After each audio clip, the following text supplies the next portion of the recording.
Dear students, I am Dr. Rajiv Sapre. This is lecture number 7 about the chapter Determinants and Matrices.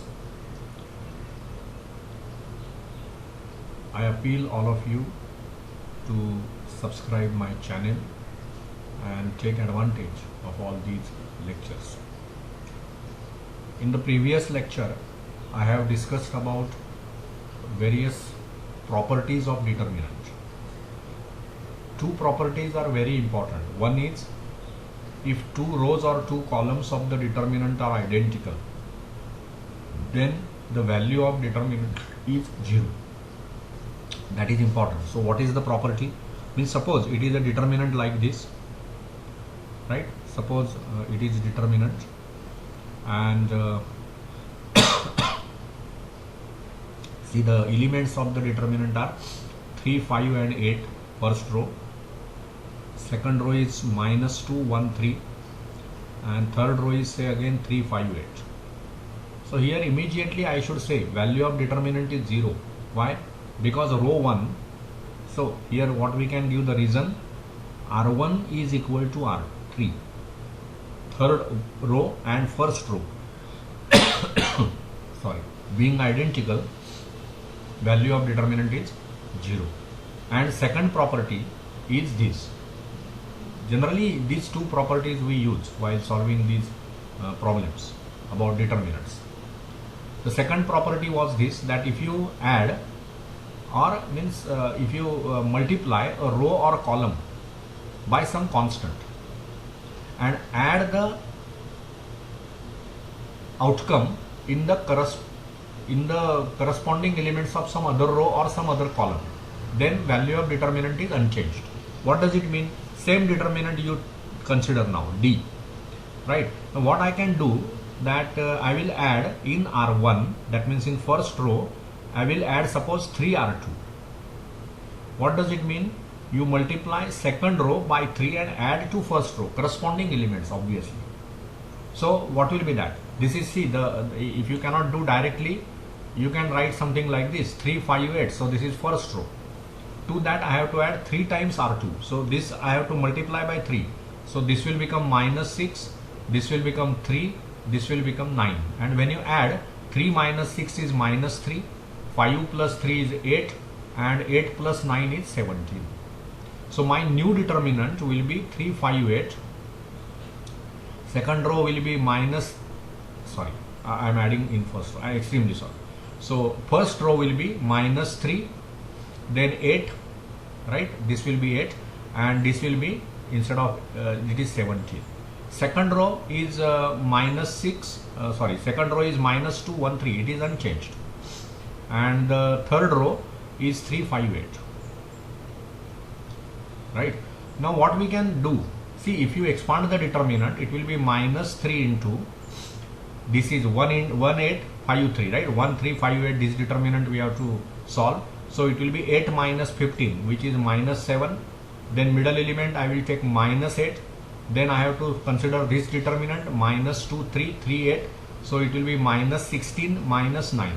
So it is -25, and plus 17 into now this determinant, -2, 1, 3, 5. So -10, okay, -3, -10, -3. So now what is this? This is 21. This is 25 into 8 to, what is that, 200,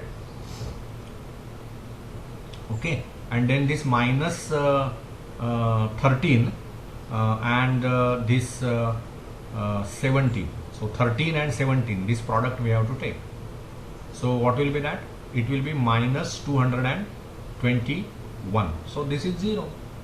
See, what I have done is, I have considered a second row, multiplied every element of that row by 3. 3 is not important here. Any constant you take. Means in general, operation will be something like this, Ri plus K into Rj, where Ri means ith row, Rj means jth row. Now this I and j values will be at most 3 for you, right? So what we will do is, we will multiply every element of a row, say Rj here, by K, and add these elements to the corresponding elements of Ri. See, corresponding is important word here. See, we are not doing here what we did, R1 plus 3R2. So this I will multiply by 3 and add to the first row, like that. Okay. So this element means 3 times this element will be added to not this element or this element, corresponding. This is the first element. I will multiply the first element of second row by 3 and add it to the first element of first row, like that. Second element, I will multiply by 3 of that second row, add it to second element of first row, like that. This is the corresponding. We are not doing anything, adding anything anywhere. No, corresponding, this word is important. So I hope you understood these two properties, right? Now using these two properties or using all the other properties also we have to consider, and using all these properties we will solve certain problems now. Okay, we will solve certain problems.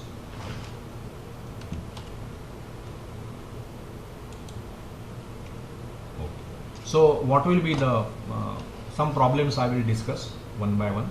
Try to understand those. These are not difficult. Only thing is you have to be alert which property we will use, etc. Okay. So now we are asked to find the value of. See, the question is find value of. I will change the color of the ink. It is not good. So find value of this determinant. What is the determinant?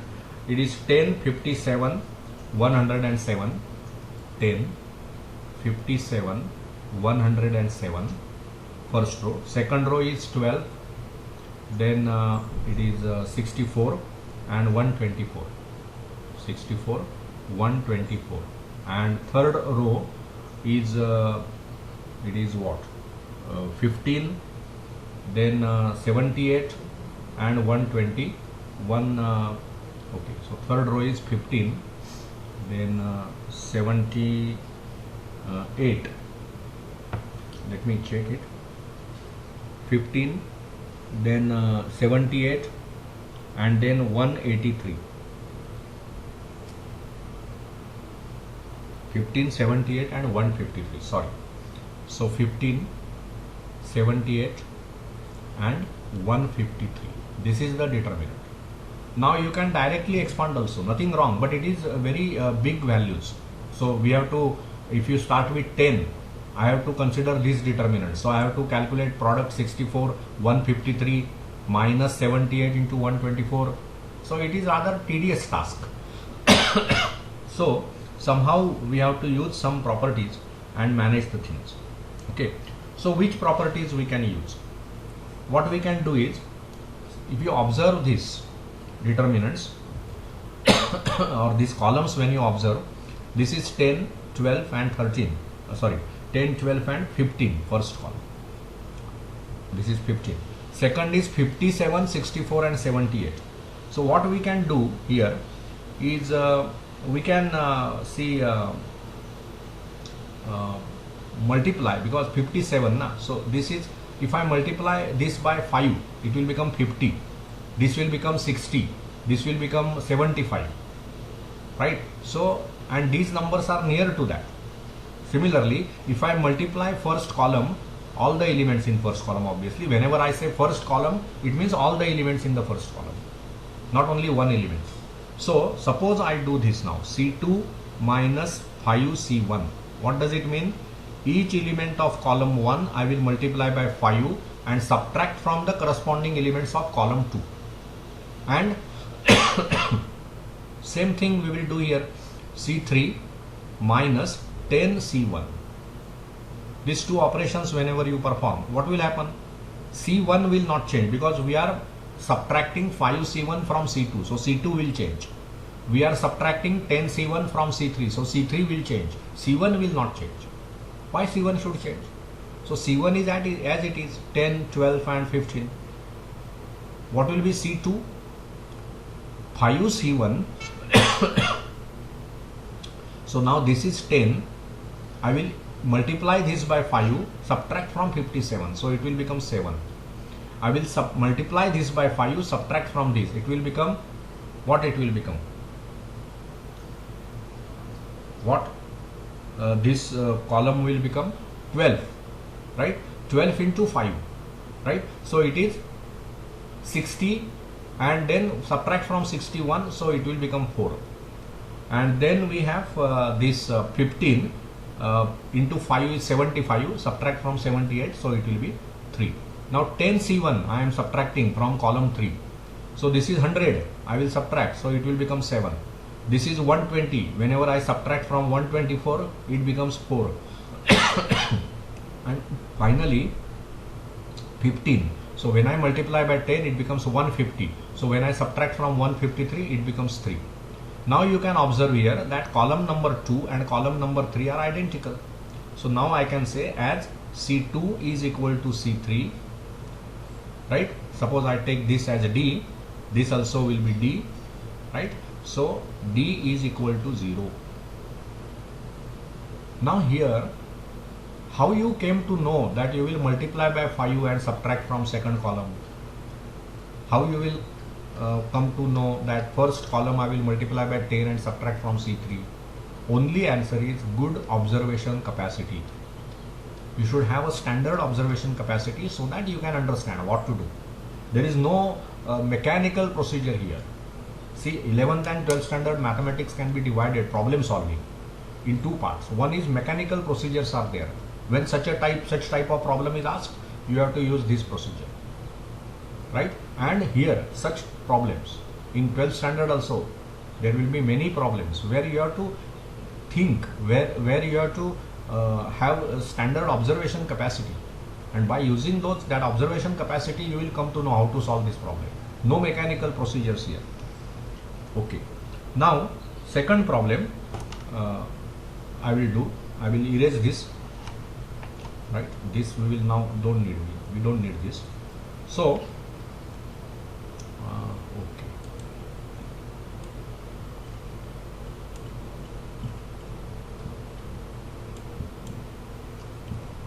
okay, the next problem is find the value of the determinant. First row means value of, find value of, this is the problem, find value of, what is the determinant? Okay, the first row is 10, 10, 10. Generally determinants are written row wise. Actually it is not a rule, but it becomes comfortable for us. Second row is 213, 211, 210, 213, 211, 210, and the third row is 372, then 375, 377, 377.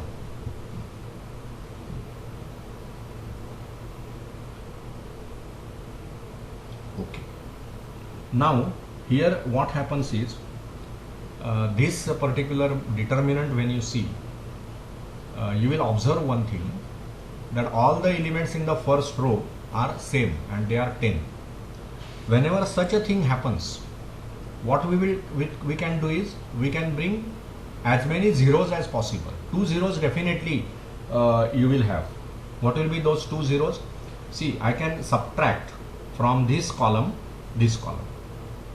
right? So I can write C2 minus C1, also C3 minus C1, right? So what will happen? So from C2, that means from column 2, I am subtracting from that column, C2 second column, I am subtracting first column. Also from third column, I am subtracting first column. So naturally first column will not change. So it will be as it is, 10, 213 and 372. Then C2 minus C1. So 10 minus 10, 0. 211 minus 213 minus 2. 375 minus 372. So it will be 3. Then now C3 minus C1. So 10 minus 10, 0. Then 210 minus 213 minus 3. Then 377 minus 372, 5. So now It is okay. We are not told here anywhere that you have not to expand the determinant. It is not told, right? Sometimes they ask you, without expanding determinant, prove something. Here it is not expected to, without expanding is not expected. So now I can expand the determinant. As these two are zeros, our efforts are reduced now. So what will be that? 10 into this determinant, minus 2, minus 3, 3, 5. So minus 2 into 5, which is minus 10, minus 3 into minus 3. So minus 9, right? And so whenever you solve this, what you will get? It is what? It is minus 10 into minus 10 plus 9, which is minus 1, right? Sorry, this is 10 only, and this is minus 9, minus 10 plus 9. So it is 10 into minus 1. So final answer is minus 10. Like this. See, both the problems that we have solved, in the first problem, by using those properties, we have reduced the determinant in such a way that two rows were identical, two columns, whatever, two columns were identical. And here we have brought zeros here. Whenever you bring two zeros in that row, you have to just expand the determinant by using this element. And now life is easy because these values are smaller values. If you have this particular determinant as it is, suppose we try to expand, then it is 10 into 211 into 377 minus 375 into 210, etc., etc. So lots of calculations will be involved. Correct? So what is the use of using those properties? Our efforts are reduced by that. Okay. So now we will go for a new problem. All these problems are very interesting because there is no method actually to solve these problems. Only you should know that certain properties of determinant are there, and those properties I have to use while solving the problem. Which property? It depends actually. Okay. Now the next problem is it is this, that determinant 1 omega squared, first row. Second row is omega squared 1, and third row is omega squared omega 1, right? Where omega is complex cube root of unity. Complex cube root of unity. That means this is something from chapter complex numbers. Whenever you studied complex numbers, you have studied this. By that we know, see, omega 1 plus omega squared is 0. This is the property, well-known property of the cube root of complex cube root of unity. This is its property. 1 plus omega squared is 0. And if you observe this determinant properly, okay, if you observe this determinant properly, what will happen?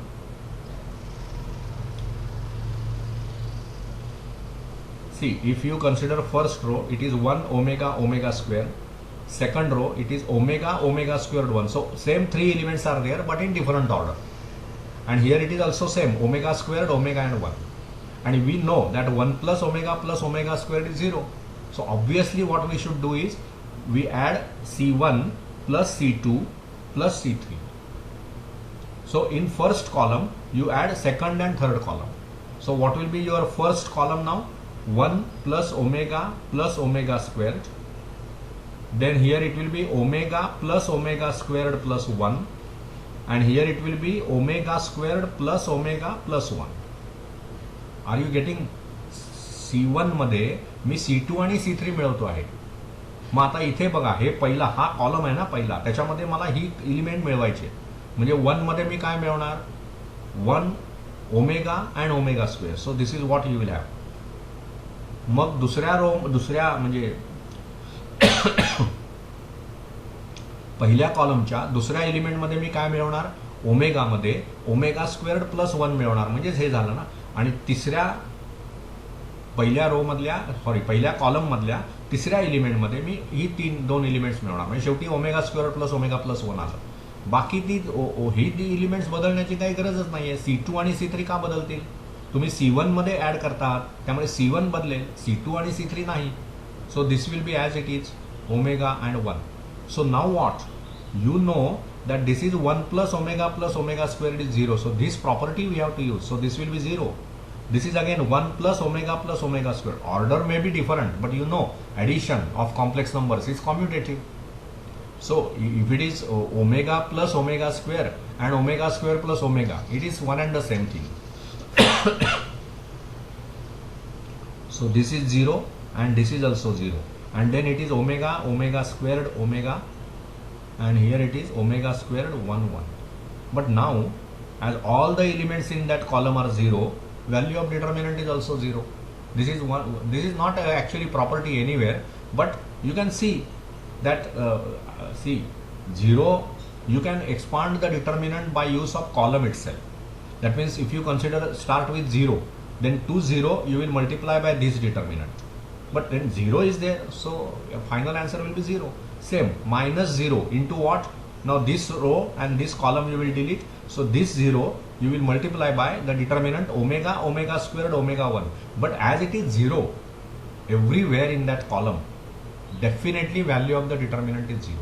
I told you in the previous lecture जेव्हा आपण properties discuss करत होतो तर मी तुम्हाला सांगितलं की अशी कुठेही प्रॉपर्टी नाही आहे आपल्याला पुस्तकांमध्ये, परंतु एखाद्या डिटर्मिनंटमध्ये एखाद्या रोचे किंवा कॉलमचं सर्व एलिमेंट्स जर 0 असतील, all the elements in that row are 0 or all the elements in that column are 0, then value of determinant is 0. Right? This is important property, nowhere written. It's not in those 6 or 7 properties that we have studied, but this property also can be managed in some problems. You can use that concept in some problem solving. म्हणून आपल्याला ह्या डिटर्मिनंटची value काय होणार? 0. त्याचं reasoning काय द्यायचं? As all the elements in the column, as all the elements in column C1 are 0. Value of determinant must be 0. C आणि आणखी एक गोष्ट लक्षात घ्या ना, आपण काय शिकलो डिटर्मिनंटच्या प्रॉपर्टीजमध्ये की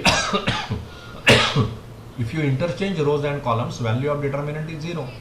So this determinant is also equivalent to the determinant where you make first column as first row, second column omega squared omega as second row, and third omega squared 1 1.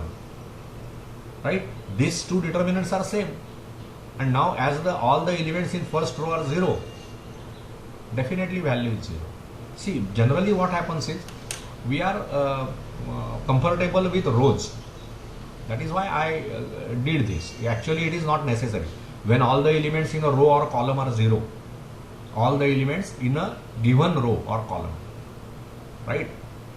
त्या रो मधली सर्व एलिमेंट्स किंवा त्या कॉलम मधली सर्व elements ही जर 0 असतील तर मग डिटर्मिनंटची value 0 आहे. This is what we should know. आणि मग त्या दृष्टीने तुम्हाला हे मी का केलं ते कॉलमचं रोमध्ये कन्व्हर्शन, म्हणजे पहिला रो आहे तो पहिला कॉलम आहे तो पहिला रो लिहिला, दुसरा कॉलम आहे तो दुसरा रो लिहिला, तिसरा कॉलम आहे तो तिसरा, ह्याची काहीही गरज नाही. But generally students are comfortable with row. We generally write elements row wise, not column wise. Correct? And that is why this is done. But important thing is when two rows of the determinants, any two rows or any two columns of the determinant are identical, then their value is 0. Here what happened? All the elements in a particular row or column are 0. That is why the value of the determinant is 0. त्यामुळे डिटर्मिनंटची value 0 होण्यासाठी दोन गोष्टी तुम्हाला इथे, म्हणजे जर तुम्हाला एखाद्या डिटर्मिनंटची व्हॅल्यू 0 दाखवायची असेल तर काय करू शकता तुम्ही?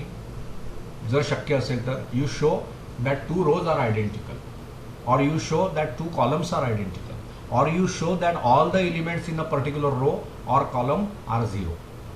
If you can do that, then you are through. Then the value of the determinant will be 0. I hope you understand whatever I have taught in this lecture. Okay, so again at the end of the lecture I appeal to subscribe my channel and take advantage of all these lectures. My name My channel name is Maths Made Easy by Dr. Rajiv Sir. You will find it on YouTube. Okay, have a nice day. Thank you.